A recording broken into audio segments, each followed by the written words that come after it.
गुरुर्ब्रह्मा गुरुविष्णु गुरुर्देव महेश्वर गुरु साक्षात परम ब्रह्म तस्मै श्री गुरुवे नमः। हम लोग महादेव शंभो नामक ग्रंथ का अध्ययन कर रहे हैं जो श्री गुरुदेव द्वारा रचित है, जो शिव महापुराण पर आधारित है। नारायण। तपस्विनी पार्वती के वचनों में उलझकर फंस गए हैं अवघड़दानी सदाशिव। और पार्वती जैसे जैसे कहती जा रही है, शिव उनकी बातों में फंसते जा रहे हैं। ऐसे वैसे थोड़े मिले हैं शिव, तब से प्रसन्न हो शिव ने वरदान दिया है। अब तो इस परम तपस्विनी हिमाचल सुता की सब आज्ञा तो माननी ही पड़ेगी। पार्वती कहती हैं कि क्यों, क्या यह वृषभ मुझसे पूर्व पहुंच जाएगा मेरे पितृगृह? तो शिव जी ने कहा कि ऐसा संभव है। तो पार्वती ने कहा कि हे महादेव, अगर आप ऐसा सोचते हैं तो आप ही कोई यत्न बताइए जिससे मैं आपसे पूर्व पहुंच जाऊं।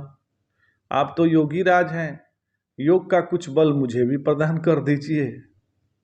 तो शिव ने कहा कि ऐसा तो हो नहीं सकता।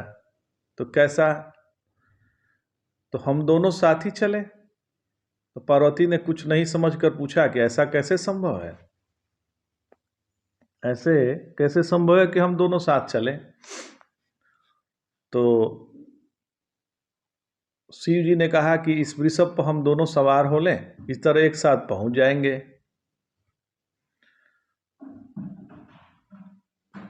तो पार्वती जी ने कहा कि इस पशु के प्रति इतना अत्याचार, इस वृद्ध वृषभ को इतना कष्ट देने की बात आपने सोची कैसे? तो शिव बोले कि आप इसे और जो कुछ कहें, वृद्ध नहीं कहें। तो पार्वती जी ने कहा कि क्यों, वृद्ध है तो वृद्ध ही तो कहना पड़ेगा। तो शिव जी ने कहा कि मैं आपको बताऊं। शिव किसी शीघ्रता में नहीं थे, उन्हें तो सब कुछ ज्ञात ही था कि अब क्या होने वाला है। तो पार्वती जी ने कहा कि बताइए। तो शिव जी ने कहा कि पुरुष भी अपने को वृद्ध कहलाना पसंद नहीं करता। यह तो बेचारा पशु है, मुझे एक घटना का स्मरण हो रहा है, कहिए तो सुनाऊं। तो पार्वती जी ने कहा कि सुना दीजिए। तो आपके मुख से सब कुछ सुनना पता नहीं क्यों बड़ा आनंददायक प्रतीत हो रहा है। तो शिव जी ने कहा कि स्वाभाविक है। तो बोली पार्वती जी ने कहा क्यों? तो शिव ने कहा कि अब यह भी बताना पड़ेगा। शिव पुनः मुस्कुराए। तो पार्वती जी ने कहा कि जब मेरी समझ में नहीं आ रहा है तो बताना तो आपको पड़ेगा ही। तो शिव जी ने कहा कि तो सुन लीजिए, जिससे आंतरिक प्रीति होती है, जो मन के अंदर बैठा रहता है अथवा बैठी रहती है, उसकी बातें तो मीठी लगती ही है। उससे वार्तालाप करने का तो मन करता ही है। क्या मैं गलत कह रहा हूं? पार्वती बोली कि नहीं, आप भला गलत क्यों कहेंगे, सुनाइए इस घटना को जिसे आप सुनाने जा रहे हैं। तो शिव जी ने कहा कि देवी, एक बार मैं पृथ्वी लोक पर घूम रहा था। घूमते घूमते मैं एक सुंदर उपवन में पहुंचा। वहां पर कई व्यक्ति, बाल वृद्ध एवं युवा, किसी उत्सव में भाग लेने के पश्चात विश्राम कर रहे थे।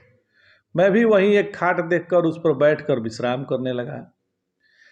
इसी मध्य एक व्यक्ति ने अपने मित्र से किसी की ओर इंगित कर कहा कि जानते हो, यह अपने को वृद्ध कहने पर बहुत चिढ़ते हैं। तो दूसरा ने कहा कि इस पर वहां उपस्थित कई व्यक्ति हंसने लगे। मुझसे भी नहीं रहा गया। मैंने उस व्यक्ति से पूछा कि आप तो वृद्ध हैं ही, तो फिर वृद्ध कहने पर चिढ़ते क्यों हैं? तो उस व्यक्ति ने मुझको संबोधित करते हुए कहा कि वृद्ध कहलाना कौन पसंद करता है, किंतु मेरे चिढ़ने का एक विशेष कारण है। तो मैंने पूछा कि क्या कारण है? तो उस वृद्ध व्यक्ति ने कहा कि अरे, बात यह है कि जो मुझको वृद्ध कह रहा था वो मुझसे भी अधिक वृद्ध था। तो भगवान शिव की यह बात सुनकर पार्वती को भी हंसी आ गई। उनके दुग्ध धवल दंत पंक्तियां चमक उठी, जिससे चारों ओर प्रकाश फैल गया। शिव ने पूछा कि अब तो आप मेरे वहां नंदी को वृद्ध नहीं कहेंगी? तो पार्वती जी ने कहा कि नहीं नहीं, मैं ऐसी गलती नहीं कर सकती। मैं भूल गई थी कि वृद्ध को वृद्ध, अंधे को अंधा अथवा लंगड़े को लंगड़ा कहना कदाचित उचित नहीं है। आप शिव मुस्कुराए, अब आप भी तो प्रकारांतर से हमारे वाहन को वृद्धि कर रही हैं। तो पार्वती जी ने कहा कि नहीं नहीं, मेरा ऐसा कोई विचार नहीं था, मैं नंदी को वृद्ध कहने वाली कौन हूँ। तो शिव जी ने कहा कि इसका पता तो आप ही को होगा, अगर वह आपके भार को सफलतापूर्वक वाहन कर लेता है तो देखने में भला यह वृद्ध प्रतीत हो, लेकिन निश्चित ही वह अंदर से युवा होगा। तो पार्वती जी ने कहा तो फिर हम दोनों नंदी पर सवार होकर एक साथ ही आपके पूज्य पिता के पास पहुंचेंगे। तो सदाशिव ने पूछा कि अब तो आपको नंदी की शक्ति में अविश्वास नहीं रहा। तो पार्वती जी ने कहा कि उनकी शक्ति में अविश्वास तो नहीं रहा, पर मुझे आपके प्रस्ताव में विरोध अवश्य है। किस प्रस्ताव में? तो नंदी की पीठ पर 7 सवार हो पिता के यहाँ पहुँचने के प्रस्ताव पर। तो शिव जी ने कहा क्यों, इसमें क्या बुराई है? मैं तो आपको विवाह का वचन दे चुका हूँ, हम तो पति पत्नी हो ही जाएंगे। ऐसी स्थिति में अगर एक साथ एक वाहन पर आपके पिता के घर पहुँचे भी तो इसमें क्या आपत्ति हो सकती है? तो उन्होंने कहा कि आपत्ति है। तो शिव जी ने कहा क्या? तो हम पति पत्नी होने वाले हैं, हो तो नहीं गए हैं, अतः ऐसी स्थिति में एक साथ एक वाहन पर आसीन होकर जाना मर्यादा के विरुद्ध होगा।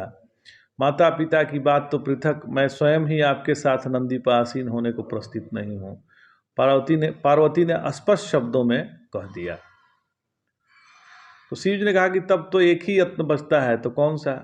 जैसा कि आप कह रही थी कि आप पांव पैदल अपने पितृगृह पहुँचे, मैं अपने नंदी पर आसीन हो वहाँ प्रस्तुत हो रहा हूँ, पर यह आवश्यक है कि आप मेरे पहुँचने से पहले पहुँचे। तो पार्वती जी ने कहा कि ठीक है, ऐसा ही होगा, आप निश्चिंत रहें, आपके पूर्व ही मैं वहाँ पहुँच जाऊँगी। तो शिव बोले कि एक बात बतला दूँ। तो क्या? तो आप इस धोखे में नहीं रहे कि जिसे आप मात्र वृषभ समझती हैं, उसके कारण मेरे पहुँचने में बहुत विलम्ब होगा। आप कहीं धोखा नहीं खाएं तो मेरे पहुँचने में बहुत पश्चात आप पहुँचेंगी। शिव ने पार्वती को समझाना चाहा। तो पार्वती जी ने कहा कि मैंने जो कुछ कहा वही होगा, मुझे अधिक चिंता है कि मैं आपके पूर्व पहुंचूं, अन्यथा अनहोनी भी घट सकती है। तो शिव जी ने कहा कि मैं भी इस अनहोनी के डर से ही आपको वहां मेरे पूर्व पहुंचने की बात कह रहा हूं। ऐसा है कि आप प्रस्थान करें, मैं पीछे से आता हूं, निश्चित रहें आपके बाद ही मैं पहुंचूंगा। शिव जी ने कहा कि मैं अब आपका विरोधी नहीं हो सकता, मैं चला, अपनी बात आप जाने। यह कहकर देवादिदेव नंदी की ओर बढ़े और उनके पीठ फेरते ही अपने तप के बल पर देवी पार्वती वायु से भी अधिक तीव्र गति से पितृगृह के लिए प्रस्थान कर गईं। महादेव ने पीछे मुड़कर देखना उचित नहीं समझा, अतः उन्हें पता नहीं लगा कि पार्वती प्रस्थान कर चुकी हैं। वह अपने वृषभ पर भी आसीन हो हिमाचल के महल की ओर चल पड़े। नंदी को उन्होंने वायु वेग से चलने को कहा। कुछ ही देर में जब वह हिमवान के महल के द्वार पर पहुंचे तो पार्वती को वहां अपने स्वागत में खड़ा देखा।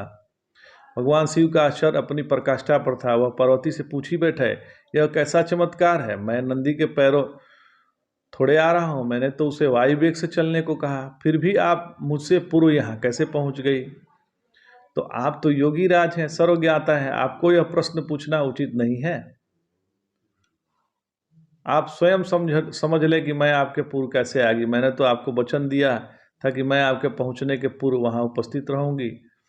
तो शिव जी ने कहा कि अब आप मुझे समाधि में जाकर यह जानने का कष्ट नहीं दे कि आपके अतिशीघ्र पहुंचने का रहस्य क्या है। अच्छा हो कि आप स्वयं ही बता दें, क्या आपके भावी पति के लिए इतना भी नहीं कर सकती हैं? तो पार्वती ने कहा कि बता ही देती हूँ, यह आपके लिए मैंने जो तप किया उसी से अर्जित शक्ति है। अब अच्छा हो कि हम अपना वार्तालाप बंद करें, क्योंकि अगर मेरे माता पिता ने हमें संवादरत देख लिया तो उन्हें अच्छा नहीं लगेगा। पार्वती बोली और मुड़ने को हुई तो शिव ने कहा कि एक क्षण रुकिए। पार्वती ने मुड़कर कहा क्यों? तो मुझे यहाँ एकाकी कब तक रहना पड़ेगा? शिव जी ने किंचित अव्यवस्थित हो पूछ बैठे। तो पार्वती जी ने कहा कि अधिक नहीं, थोड़ी देर में मेरे पिताश्री आपके स्वागत के लिए पहुँचेंगे। मैं उन्हें सूचना तो दे ही दूं कि द्वार पर देवादिदेव महादेव पधारे हैं। मेरे पिता आपका बहुत सम्मान करते हैं। यह सूचना पाते ही वह जैसे होंगे वैसे ही आपके समक्ष उपस्थित हो जाएंगे। यह कह देवी शैलजा महल के अंदर चली गई। आज इतना ही। जय जय शंकर। हर हर।